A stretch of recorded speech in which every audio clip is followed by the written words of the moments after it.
మొన్న కేటీఆర్ గారి ఇంగ్లీష్ మీద ఒక కామెంట్ చేసిండు ఈయన. ఏంటిదో కామెంట్ చేసిండు. నవ్వుకుంటురా ముఖ్యమంత్రి గారిని మీద.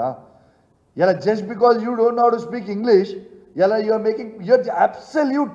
నీకు జెలసీ, కేటీఆర్ గారి మీద జెలసీ కనబడుతుందని మొత్తం ప్రజలు యావత్ తెలంగాణలో ఉన్న ప్రతి మనిషి నవ్వుకుర్రు నీ మీద ఇష్యూలా.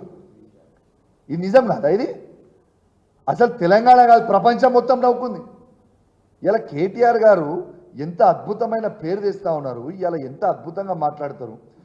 నీకు ఇంగ్లీష్ రాకపోతే ట్యూటర్ని పెట్టుకొని నేర్చుకొని ఆయనను చూసి ఈర్చపడకు. ఇంకా ఆయన కంటే ఇంకా మంచిగా చేయాలనేది నేర్చుకో, ఇంకా మంచిగా మాట్లాడు ఇంగ్లీష్.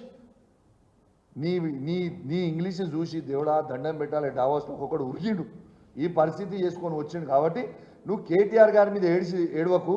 దయచేసి కేటీఆర్ గారి మీద ఏడుచుడు బంద్ చేసి, కేటీఆర్ గారు దిగిపోయారా బాబు. కేటీఆర్ గారు ఇప్పుడు ఒట్టి ఒక ఎమ్మెల్యే, కేసీఆర్ గారు కూడా దిగిపోయారు బాబు, ఇప్పుడు ఎమ్మెల్యే ప్రతిపక్ష నాయకులు మేము అంతే. ఇక నువ్వు ముఖ్యమంత్రి అయినా మీ ప్రభుత్వం వచ్చింది, మా మీద ఏడుచుడు బంద్ చేసి నువ్వేం పని చేస్తావు పని చేయని చెప్పి సందర్భంగా తెలియజేస్తూ సెలవు తీసుకుంటాను.